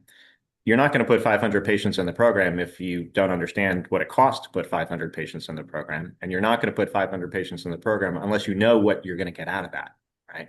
And so it is really important, I think, early on to have those conversations, which sometimes are not easy conversations, but define what you're trying to get out of this program. And then I think it has a much higher chance of it sticking. Do you think, I'm curious as a question here, just as we think about the growth of this, it strikes me, having not run these programs, but just like how daunting this could feel, that every individual hospital is going to do this on their own. And it feels that in the world of remote patient monitoring, most have actually, or physiologic monitoring, have farmed it out, because just going through all the logistics that Linda was describing of like the meds and who's going to do this and the staffing and all the rules and so forth. And so if we were to fast forward 5 years from now, when hospital at home is used much more widely, is it largely each individual hospital has developed this on their own, or largely they farmed it out to another organization that does much of the delivery of care? And I can see strong pluses and minuses. So I'm curious what your thoughts are from those who've actually run these programs. I think that's a great question. And that's really something we're wrestling with right now, right? Do we want to insource this program in the future, or are we comfortable with our collaborative model right now where we use a number of supportive partners? And if I look at our experience, and it was somewhat, I think Linda mentioned it, we needed the partners to scale out of our launch phase, right? Because our launch phase just wasn't going to be able to produce something that was sustainable. And so once we have moved into, our next phase, our maintenance phase, where we're managing a larger group of patients, we absolutely have really needed the resources of all of these partners, but it just gets more logistically complicated, right? The more partners you involve. And the cost is a factor. And so right now, I think we're thinking about that exact question, right? What does our next part look like in terms of maturation? And for us, that's partially a numbers game, and it's partially a resource game, right? And so we're a large integrated health system. We have resources that other people may not. We have the ability, if we wanted, to build a command center that could take care of all of our hospitals, for example, right? Not everyone may have that capability. So I think it really depends on, sort of your capability and what you see the future looking like. And I'm not sure what that looks like for us yet. We've been mostly focused on waiver programs, I think, here in this conversation. And under the waiver, just the physicians, they have to be credentialed physicians of your hospital. So even if you're using another entity to staff them, they still have to go through med staff credentialing of your health system. And similarly, this is a virtual unit of your hospital. So it's not just like you can, ask someone else to just do this all for you. And as I said before, these patients move back and forth. And so you need to have very tight connections for that to work seamlessly. But I started with saying we've been talking mostly about waiver programs. There are a number of programs that are operating without the waiver. Right now, California doesn't allow the waiver, as an example.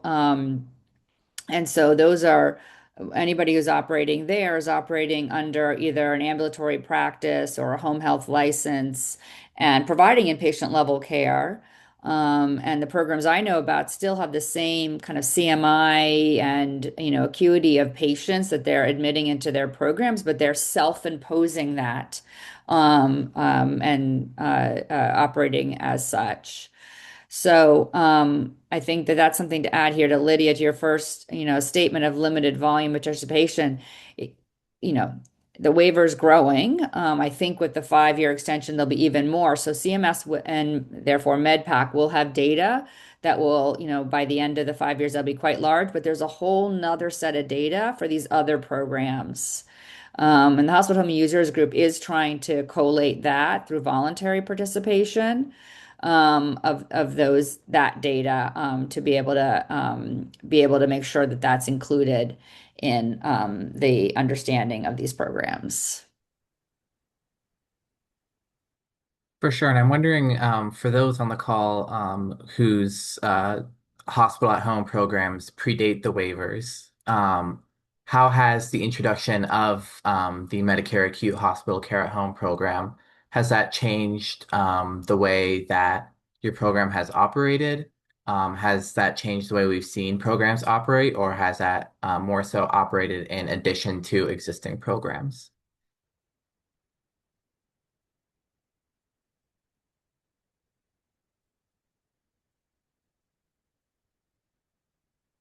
I mean, I can speak to some of it. I think that I was at Sinai when we converted from one to the other. They still operate both, but fee for service Medicare now is under the regular waiver. And certainly it's much easier with like pharmacy as an example to use inpatient pharmacy.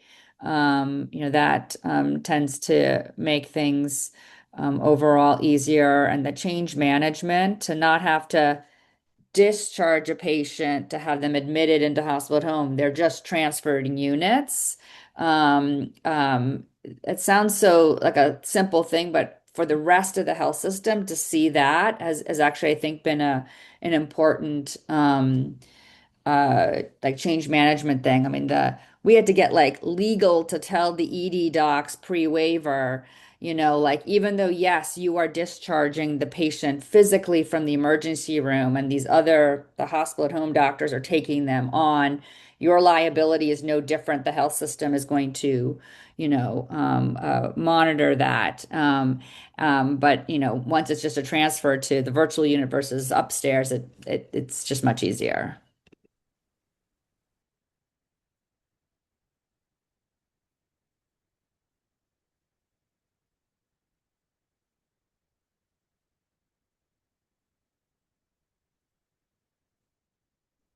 For sure. And I think looking at some of the other challenges that MedPAC identified in its report, one of which being some of the overlap from less costly home-based services under fee-for-service, like home health care, hospice, and home infusion, um, have has anyone had experienced any difficulties with some of that overlap or in making sure that patients are going to the right programs?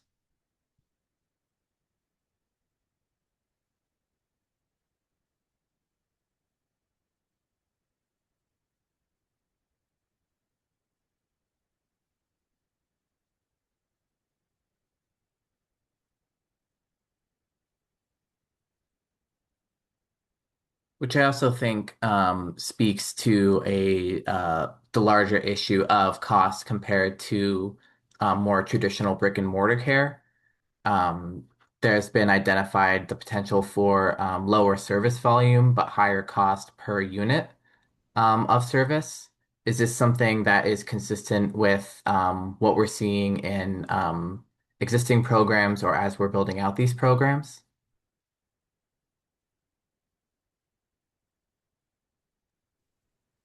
Lydia, this is the one I didn't follow this one. So the what Med and so I know you're interpreting what MedPAC said, but just to make sure I followed the bullet points. Um, uh, what was the concern from MedPAC that your inpatient beds are going to be less filled less, and therefore the cost per bed is going to be higher in the inpatient side? Or maybe. Um, Yeah, from what the report it seems like it was saying is that patients and what it's observed that patients in these programs um, might utilize less services overall, but the costs associated might be higher due to, for example, having to travel to the patient's home. And I was curious if this is consistent with what we're seeing on the ground in these programs and whether or not that's a major concern for policymaking moving forward. I would say yes, it's something we deal with every day, right? And it's clearly related to productivity, right? So we have to pay for nurses to be around, whether we admit one person or 10 people, right? We obviously need more nurses if we've got 10 people versus one. But we're still paying for a certain amount of fixed staff per day, right, to be able to run the program. And there's a variable number of admissions. And so if you have staff, but you have no admissions, right, then clearly that's a problem. Um, we've tried to attack that in a couple of different ways by making staff do multiple things, right? As an example, and I think Linda mentioned the idea of staff working on S&F at home, versus hospital from home as one example. But this is something I think that is a real issue, right? Because you need resources to manage the program. If you have no patients, then that's a huge mismatch. Could I, this is John, eh, inject a sort of a different lens on the question? And the lens is, what are the economics of the transition from no hospital at home care versus the end state? And if you look at the end state and you right size the fixed costs of the hospital to those who remain classically inpatient, and you optimize the cost structure of the hospital at home, it's hard to imagine that that end state would be more expensive. It's easy to imagine how the transition, because of what you just described, Rajan, um, as the fixed costs that are going to be there, whether you have one person in the hospital or 10 people in the hospital. But if you right size the infrastructure and the beds per population required for traditional inpatient versus outpatient, I think it's a very different analysis. So there's a frequent statistical aberration in looking at there's numerous examples of where the transition is more costly, but the end state is not. Yeah, I think that's a fair point, right? And perhaps what changes some of the economics ultimately is if you can actually get the per day cost a little bit cheaper, right? Right. In the beginning, if this is just a capacity argument, right, then it's just about physical beds and the cost of physical beds and services. But if this becomes actually that the cost per day in the home could be less, then that changes the whole equation. Exactly.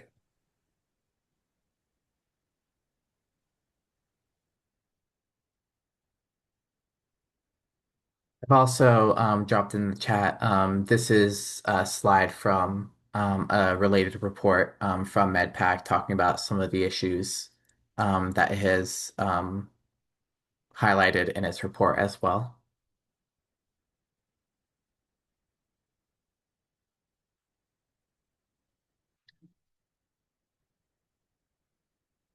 And then kind of going back to some of the programmatic challenges identified in this report, I think one of the reasons I wanted to highlight it is because these will, of course, have major influence over how Congress deliberates the future of the program and whether or not to extend or make permanent the waivers. And so I wanted to see if there were any additional thoughts on some of these more programmatic challenges, especially from those who are in the early stages of implementing your hospital at home programs.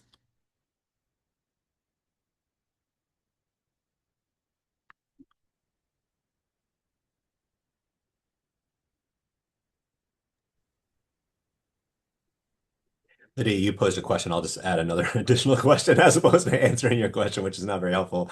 But there has been a lot of movement in the hospital at home, at least among my colleagues, and others on this call will know much better about it's really expensive to get a doc in the car and spend, going from house to house.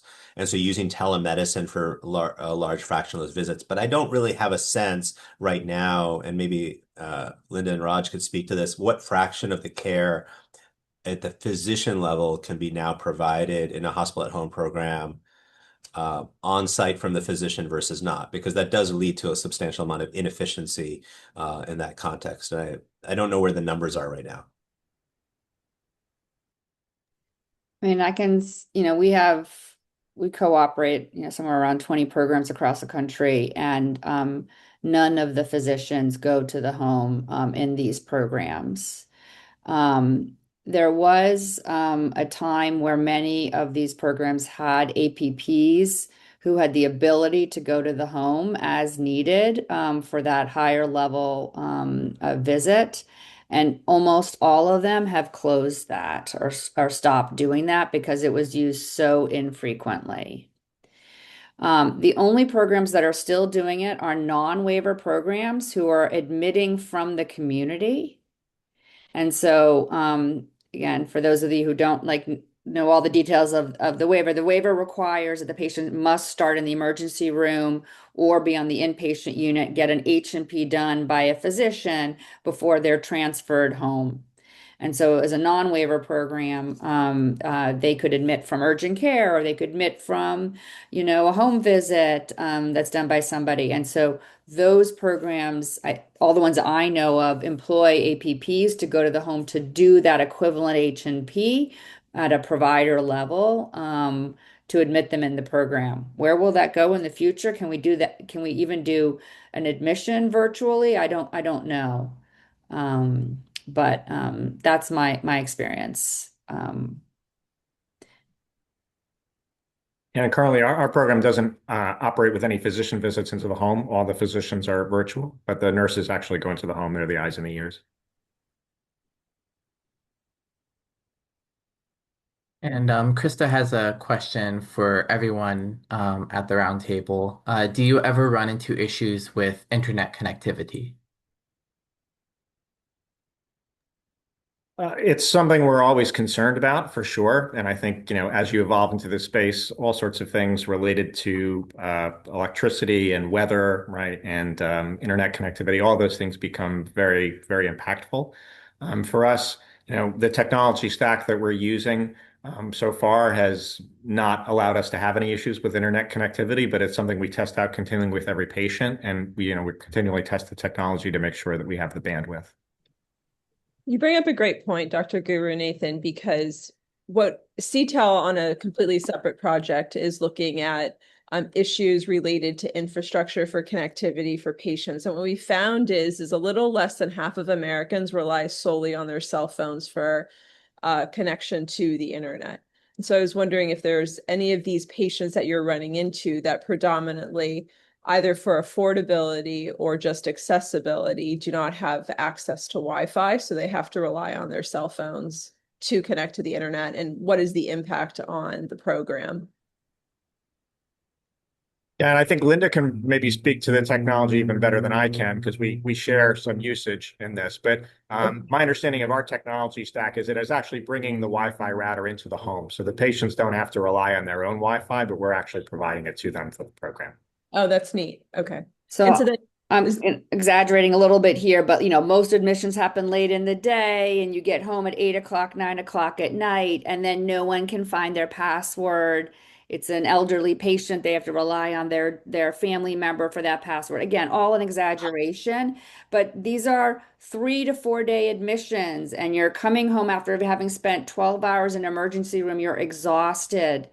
And so we needed to make sure that the technology had redundancy. We would love to use Wi-Fi. If they have it, we connect to it. It's probably the best connection. But if they don't have it, all of our technology comes with that service. Yeah, if I could just make a point similar to the last point I made, and that is that in the transition state, uh, typical late in the day discharge, I've checked out myself as a patient AMA because they wouldn't discharge me in the morning when I was ready to go home. We need to change the discharge practices of hospitals so that these patients who are going to high levels of care outside the hospital are not discharged late in the day, incurring the problem that is typical, as Linda just described. And there is no reason that hospitals should be discharging people late in the day, knowing they're still requiring a fairly significant amount of care when they arrive at home. And so, how we change the culture of hospital discharge planning, I think, is part of the solution set that makes hospital at home much more viable. And I think Linda's point cannot be overstated. It's just dangerous to send people home late at night to hospital at home care. And there should be policy in every hospital in the country that when someone's going home to hospital at home care, they get an early morning discharge. And ultimately, they'll figure out how to do that for everybody because it just makes a lot more sense for quality of care. It's currently so deeply embedded in hospital practices that it's going to take a lot of effort to engineer that cultural and workflow change. But it needed to happen before this highlighted the problem.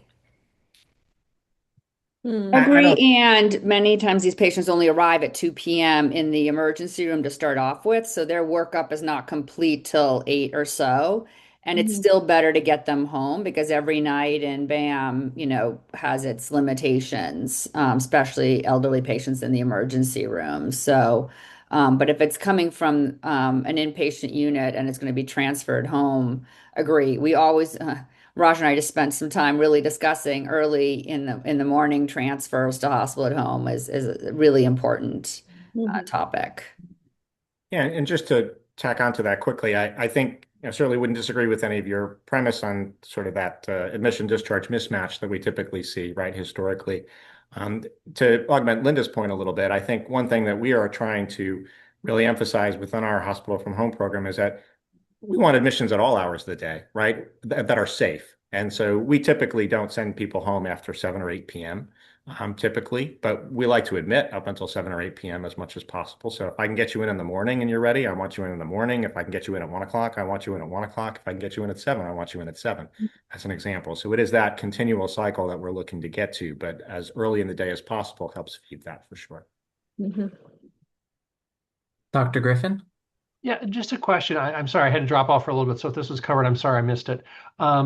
The tethering of hospital at home to a hospital admission, just that sort of framework, is that viewed as a good thing from a quality standpoint or a bad thing from limiting access to it to the people on this call? Because I mean, you're basically keeping the disruptors out to where someone would step in and offer sort of hospital at home as sort of this middle ground and maybe wouldn't be tied to the need for full reimbursement for a hospital stay. But you're also, limiting who can come into the pool with that sort of requirement. So I just would love to get sort of feedback if that hasn't been discussed at all. I think, from a regulatory perspective, because the waiver program was really focused on inpatient admissions, right? That's primarily where our focus has been. And we're again just looking at this as another way to provide inpatient level care, right? Uh, I have certainly seen other models pop up, such as ER alternatives, right? Or, transitional care programs or things like that, right? They're trying to look at that care between the hospital and the home space and how to maximize that. Again, different reimbursement pathway, right? Maybe different patient population, different goals. And so I think some of that all factors in. In this exercise, we're just looking to take care of inpatients more efficiently, right? And at higher quality. Yeah, I'll add on to that. So I'm an advocate for all like home-based care programs. However, I do think we need to make sure that the hospital at home, what is hospital at home, stays as clean as possible of a data set, to be able to advocate for it in the long run. And so my biggest thing is the same or UR, whatever your hospital calls it, that everyone uses needs to exist for this. We need to prove that these would have been in the brick and mortar if this program did not exist. I think that's very important. This was stood up, within 3 weeks in a November in the pandemic. So I really applaud how CMS, did this. That being said, I do think we should do community admissions in the future. Deny them all you want if they don't meet inpatient criteria. I want to keep it as pure as possible. But all those patients who spent the whole day in the cardiologist's office with an IV getting diuretics, and now it's the end of the day, and the only way that cardiologists can get them admitted now is to send them to the emergency room. Why couldn't we, as long as they meet inpatient criteria, admit them, from there as an example? So, and each hospital will have to build like what's their pathway. It will be more complicated, but give them the option of that. Yeah, I guess when I think about this, I see this as sort of a pandemic response to not having hospital beds. And when we talk about this and we say, well, we're not going to put them out at hospital at home if we could keep them in a bed, if we lose money moving them to a hospital at home. And yet I hear in DC, sort of how do we find some savings here? And I think there's people who think of hospital at home as a step down, not a full hospital bed, but what can we move out? And I think that was sort of how it was constructed early on, was sort of we don't have hospital beds for these people, so what's the extension we can do? And that's why they spun it up so fast. But then I also think that as we think about the waiver, to me, this is how do you position it so that the care is being delivered at the appropriate level. But you've got to face the fact that the DC is looking for cost savings. And if this is if this is full rate for a outside the hospital bed, there's not really savings unless there's a capacity issue, and a lot of hospitals don't really have a capacity issue these days. I'm just those sort of pieces are just sort of moving on the board for me. Well, that's where I think the concept of this as a pandemic program only, I think is probably needs to evolve, right? Because I think if it's centered in that only, then I agree with you. To me, it's not a financially viable model for the future, right? It doesn't add that much for perspective. But if you get to the point again where the cost of care is lower in the home, right? Then there's value whether you have capacity problems or not. That can only happen if you're efficient, right, in your staffing. That can only happen if you're efficient in your resources and in how you manage your work staff, right? So all of those things are super, super critical. And I think the idea of just a place to park people, right, so you can create additional space, that's not going to be the best use of the model. I think, to your point, providing the right care and the right setting that then allows us to resize and reframe, there's some legs to that, from my opinion. But if the tethering to a hospital admission, the hospitals aren't incentivized to move them to a lower paid level of care. And also by doing that, you're keeping the disruptors who don't have a hospital, who'd want to offer some sort of, close to hospital sort of coverage at home. They can't even get into this particular area. So I'm just still processing, and I see Linda thinking about what she wants to say next. Well, again, what I've said before, the Medicare and payers are getting the savings on reduced readmissions, and they're getting the savings on SNF utilization, and long-term outcomes of these patients. So, And then as soon as you start to reduce the DRG payment on it, it's going to be really complicated because hospitals are not going to, like as I said, want to bring those patients home. So. Yeah, when I was running population health before, we had a lot of SNFs, and that was just a quagmire. And so I'm almost wondering if a SNF at home sort of parallel opportunity would be something that might have more traction as legislators and regulators are looking for savings. So. The other thing we need to solve for is observation. The fact that we can't take OBS patients into hospital at home, or we can't get reimbursed for OBS patients in hospital at home is a challenge, knowing that many of the bread and butter conditions, at least under many MA plans, are required to start off in observation. And so now you put them in observation, they hit the 2 midnights, they now meet inpatient, or I know it's not exactly by midnights anymore, but you get the point. Now the patient has lost out on the opportunity of those 2 nights at home. And not all hospitals then will take them for the one last night. So that's the challenge. We have some programs who are taking a gamble on that. They've negotiated with MA plans and commercials for an OBS at home rate. And then they are for fee for service taking the gamble, picking patients who they think have a higher likelihood of converting. And then if they don't, they'll take a loss on it. So it's something to figure out, so that I mean, they should get the OBS rate. It shouldn't be a hospital at home rate. If they meet OBS, they should get OBS, reimbursement, and that, the hospital at home programs need to decide if that's financially viable for them.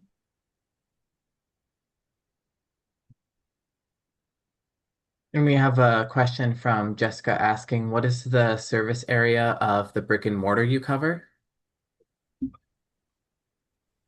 So typically, as per the waiver requirements, right? So we extend care for about 25 miles from each of our hospitals. So we currently operate at 3 academic centers and 1 community center in New Jersey. They're sort of centered, north, central, south, and so we span the whole state in terms of geography, but the patient radius is typically 25 miles around each hospital. Yeah, Medicare, we start somewhere in that 25, 35 mile range, depending on how traffic is. The waiver requires that somebody, and it could be 911, needs to be able to get to them in 30 minutes. So yeah, that's programs will make different decisions of how far. And then Jess Boyle notes that standalone/freestanding children's hospitals certainly have capacity challenges, even outside of seasonal surges, but that it's unfortunate that inpatient prospective payment system exempt hospitals cannot currently participate, as many payers require entities to meet CMS acute hospital care at home guidelines to seek reimbursement. Yeah, it's a very complicated thing with the oncology and children's hospitals, and although different, the critical access hospitals for this. I think the critical access hospitals have slightly an easier time because their patients are around them. And so, we could, CMS actually says that, critical access hospitals can admit patients as long as the med staff are the same as the waivered hospital nearby. It's just complicated. I don't know anyone who's actually doing it. What I am wondering more about is for these destination children's hospitals, oncology hospitals, how many of the patients are in a geography around them to sustain it. And so that's one of the things, obviously, some are quite large and probably do, but that's some of the challenge to figure out where the populations are. Many stay in like the Ronald McDonald houses or things nearby, their family does during a course of treatment. The waiver does allow alternate sites of care, and so that could qualify But I think there's a lot more hurdles in that. Yeah, I would opine that the patients that you're referring to, especially the ones who are going to be with us for many weeks and have, inherent complexity that require being inside the actual physical hospital, a kind of inpatient, are actually best served within our brick and mortar. I think it's the patients that we see, especially at specific times of year, who have less than medical complexity, but still come to us for various things, right? Various infections, some respiratory conditions, malnutrition, which is actually rather common, where they could be best served in the home. So shifting those patients to that a bit, ability to admit them, because we have patients now, and I don't mean to sound morbid by any means, but there's patients that are surviving today that 5 years ago would have not survived, right, past their first few weeks of life. And those patients, when they come back to us for what otherwise would be a relatively benign diagnosis, they stay for many weeks, sometimes months, because of the complexity that they either have at baseline, and how a simple pneumonia can obviously shift that complexity and make it a rather critical situation. So that, I think that's what we're thinking about, is those less than complex patients at baseline, how they can be served in the home.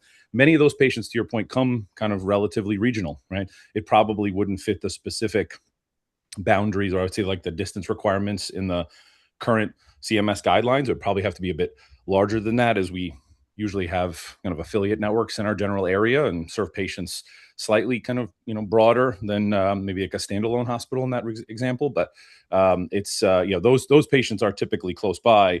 Patients many states over who are coming to us, to your point, for destination care, I think that's a different consideration. But we're seeing more and more, as more and more pediatric units close and smaller inpatient hospitals, community hospitals, not critical access, more and more patients are coming to us for their primary pediatric inpatient care. So it's definitely something I think that all of us in pediatrics are trying to figure out. Along those lines, and I'm not trying to create a business here, guys.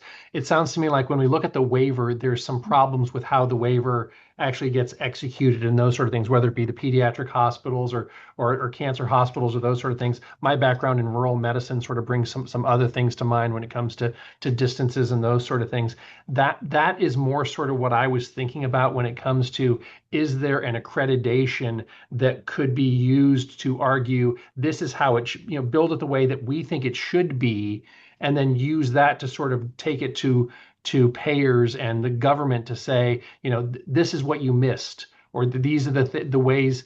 I'm not trying to pick a fight or anything like that. It's just when I think about the opportunity here for patients, it's those rural, it's those pediatric, it's those cancer patients who don't have to go in, but maybe aren't 25 miles away. And I think there's a chance to fix some things if there was an interest. I don't need to force something like this, but it's just something that, as we have these discussions and what's missed in the waiver, I think that there's a chance for sort of the fans of this and the experts in this to build something better as a version of this.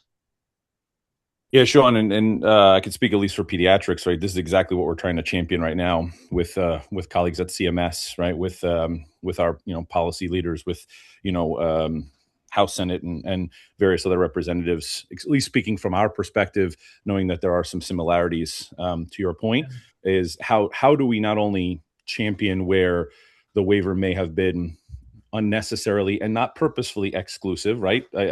Knowing that there's a lot more to all of this that sometimes we appreciate, that you have to kind of consider the larger policy lens, right? And I'm sure you and I are always thinking that, right? Knowing that they were doing that as well. But where can we uniquely advocate? And we work with the Children's Hospital Association, the AAP. There's other kind of organizing groups for us to figure out what, and I think in many ways there are differences. Yes, there are some similarities, but there are things that are uniquely important for how we're going to set this up. Not only distance, right?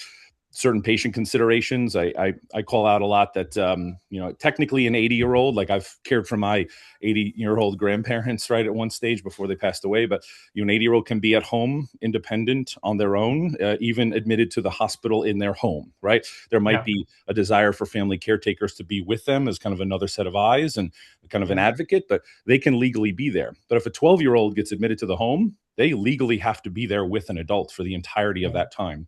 And if that's going to be a week or two, we have to consider, well, that adult now cannot be the economic engine for their family at their job. They may not be able to care for their other children. They may not be able to, be all the other things that are required of them from a family perspective. So those differences, I think, are important as well. Like, how do we supplement some of that? How do we protect, those other considerations in their life? So if this is something that you'd like to talk more about, clearly you're passionate about it, and I think that there are differences. There are similarities, but there are definitely differences. If there are people on this call who want to know more about that, who want to talk more about this, I'd be happy to convene a discussion around. And Krista, I'm not trying to take it away from you or anything like that, but this idea that I think there's an opportunity here, and if there's passion around it, my team can build something that would be supportive of that. So sorry, I'll shut up for a little bit now, but I mean, I care deeply about this. I've had a nephew who was born at 24 weeks. I've had a mom in hospice. I've had all these sort of pieces just personally affect me, and I really care about this, especially as a rural physician, for the extension capabilities in Gunderson practices back in my home area. So I just appreciate being part of this conversation. And we appreciate having you here to share your perspectives as well.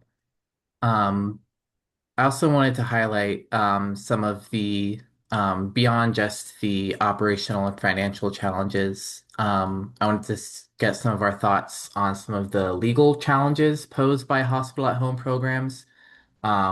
Perhaps maybe for Dr. McMenamin, Sophie, or any of the other attorneys here on this call.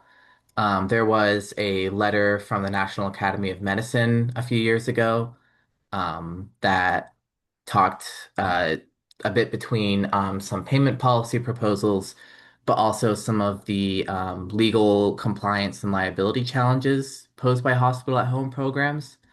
And I wanted to highlight two of them from the letter to see if this is something that those with hospital at home programs have encountered, or what if we foresee these posing a larger compliance issue moving forward, and that is caregiver responsibilities or obligations. Does having patient at the home introduce more responsibilities for caregivers that may or may not be adequately accounted for in care models?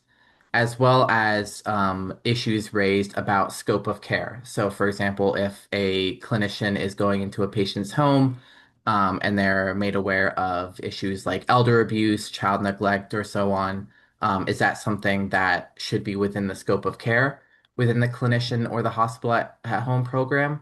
And how are hospital at home programs addressing some of these issues?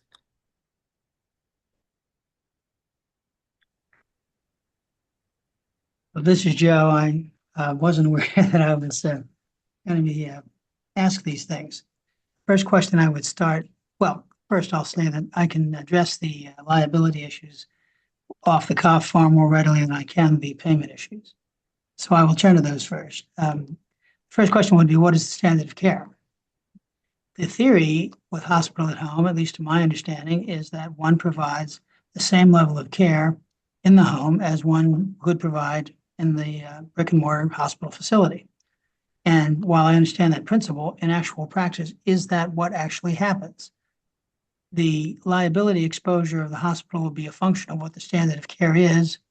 Traditionally, that's established by the testimony of expert witnesses, and more than likely we will have a variety of opinions offered by experts hired by each side on that question, and a jury, for better or worse, will be able to decide.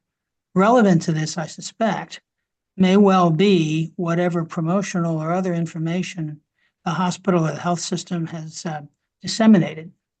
If the marketing team is as on their toes as many marketing teams I've encountered typically are, they've done a wonderful job of painting this rosy picture.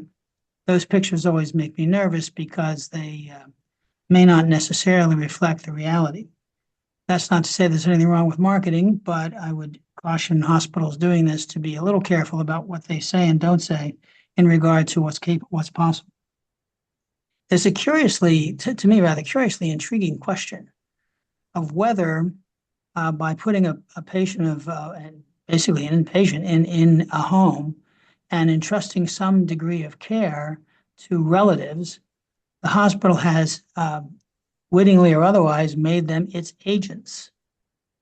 An agent generally is someone who works for some larger or bigger or senior organization, the principal, and the principal is often liable for the torts of the agent. Is it possible that our friends at the plaintiff's bar, who are nothing if not creative, will argue that, the wife, the adult child, maybe even the grandchild, the cousin, I don't know, whoever, has in effect become the agent of the hospital, and therefore the hospital is liable for whatever that person did or failed to do that falls short of what is reasonable. I don't know the answer to that question. I don't know that it's even been asked, but I suspect it might be. Scope of care is interesting. Again, theoretically, the services available at home are on par with those available at the hospital, else you wouldn't have the patient. You wouldn't call it hospital at home, and you wouldn't bring acute care patients to such an environment. But at the same time, as this group has pointed out, sometimes those folks have to go back to the hospital for inpatient care. Where one has to make that decision is a judgment call that will be subject to question by an unhappy family or an unhappy patient. As to discoveries of things like elder abuse or child abuse, I don't know that that falls under the liability umbrella. There are, so far as I know, in every state, certainly in most states, laws that require health professionals aware of such circumstances to report those abuse cases to the authorities. And indeed, there are some cases, there's one in California I remember particularly well, where a failure to do that, a failure to make the report, is deemed to be potentially at least a breach of the standard of care. Moreover, the good news is that by statute, in so far as I know, every state, a person who makes a good faith report that turns out to be inaccurate is immune from liability. The only liability exposure for such a report arises if the reporter is doing so in bad faith. That is, he's lying about alleged abuse when he knows that it isn't true, there was no such abuse. That certainly gives rise to liability, but otherwise, an innocent mistake does not. So I generally encourage professionals to report these things, whether there's an explicit statutory requirement to do so or not. There's almost no risk, and there is at least potentially some risk in not doing it. But as to payment, I would have required a little time prepared to address that coherently. I hope that's somewhat useful. Yeah, I thought that was very helpful. I appreciate that. And there are a number of issues in there to unpack, right? And, as a starting point, I think we have tried to use our basic inpatient policies and procedures to sort of set the stage for what we do in the home, right? And so to mirror as much of basic policy across both settings.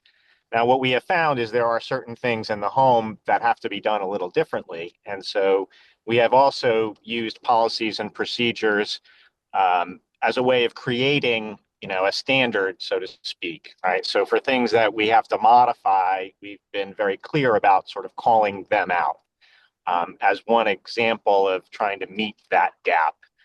Now, the idea of, the ultimate liability and whether families are agents and all of those, we've not really unpacked that to a large degree, but I think does raise some fair questions, right? And so I think this space is clearly evolving. I'm curious as to, from a legal perspective, how do accreditation standards either support a care model in terms of the evidence or the policies and procedures from a legal standpoint? Are those helpful in supporting this argument? This is a conversation that Sean and I have had on a number of occasions. It may. First, you have to determine whether accreditation is admissible as evidence, and that may well be debatable. If it is, and you can demonstrate that you've been accredited, that may well be helpful from the standpoint of defending a claim. A jury might be suitably impressed that you've taken the time and trouble to meet whatever criteria have been established to achieve accreditation. The flip side, though, is that it's again assuming that the accreditation is admissible, is that if the other side uses the language typically used in establishing accreditation for cross-examination purposes, as it may well be able to do, the odds are fair to good that there will be language in there that can be useful for the plaintiff side of the case. The same holds true, by the way. I think your approach, applying policies and procedures written originally for inpatient care and then modifying them as needed for the home makes sense. But there again, be careful how they're written. Be careful to avoid absolutes. Always, never, must not. Phrases such as that generally give more gray hair to defense counsel. Be very cautious about that. Do emphasize the primacy of clinical judgment in all circumstances, no matter how well thought out your policies and procedures may be, or for that matter, how carefully the accreditation process has been designed and has been followed. Think too, if I may be so bold as to make a suggestion, most states, if not all, provide for privilege protection for policies and procedures articulated by hospitals for purposes of quality improvement or risk management. And those statutes tend to be, as the phrase is, narrowly construed. That is, judges tend to be stingy in the extent to which they will apply those privileges to a given policy, procedure, what have you. Still, to the extent that your state has language like that, it might well be wise to see whatever protections your legislature has provided you, or if not from there, then from the common law, and then try to design the creation of your policies and procedures in such a fashion as to make maximal advantage of whatever protections exist, so that when the need arises, your lawyer might be able to succeed in persuading the court that whatever the policy says, especially if it's one that's damaging to your position, is not discoverable and may not be used in evidence against you.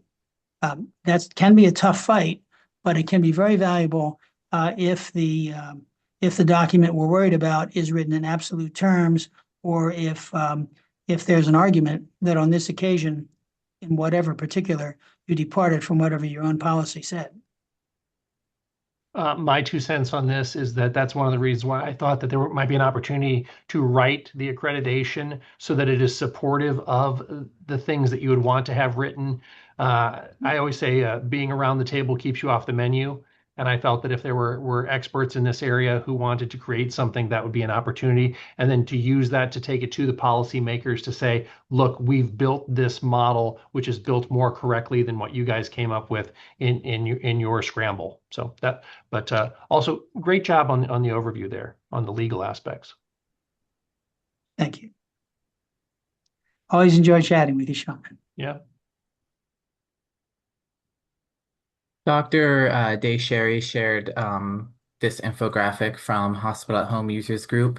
Is there anything you wanted to highlight here? I know we were talking a little bit about caregiver experience and expectations and some of the legal questions surrounding that. I mean, I didn't share it for the legal questions. I thought it was a nice comparison, though, of some of the kit comparisons, on both sides of what a caregiver might experience.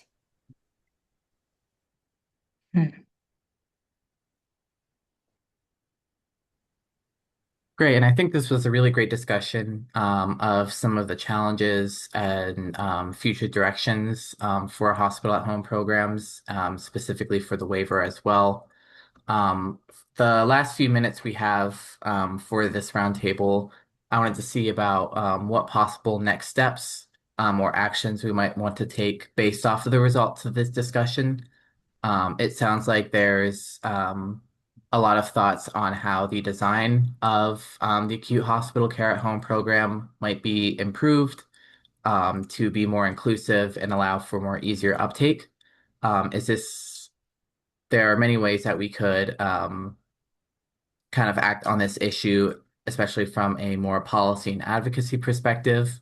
One thing, for example, CTeL could lead a letter to congressional committees calling for a hearing on this issue to highlight and raise the importance of hospital at home and some of these issues.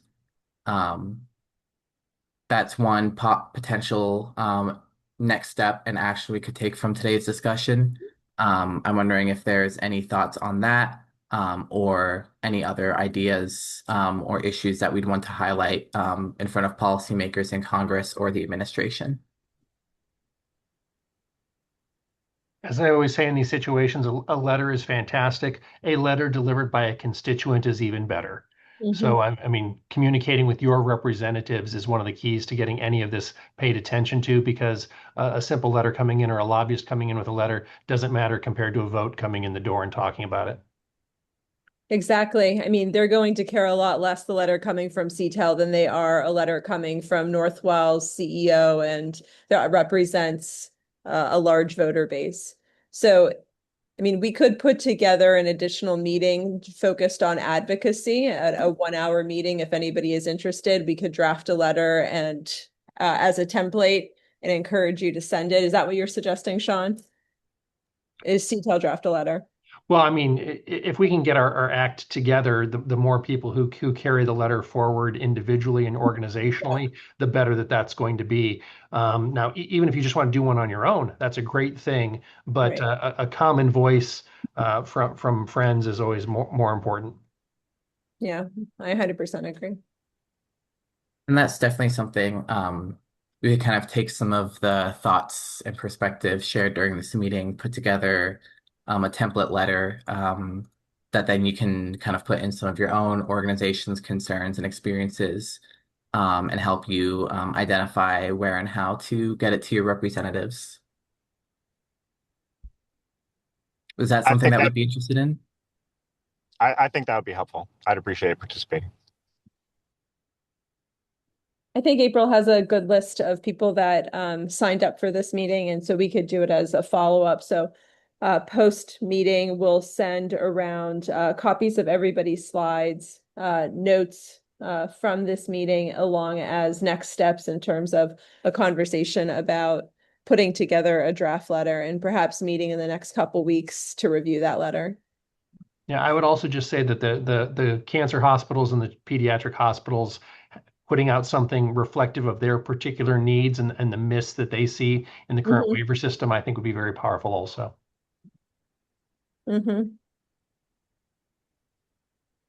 Great, and I can definitely get started on drafting that letter, and then we can kind of share it around for any thoughts, and then move forward with how we can get that distributed to our representatives as well. Any last thoughts or comments or questions before we wrap up today's roundtable?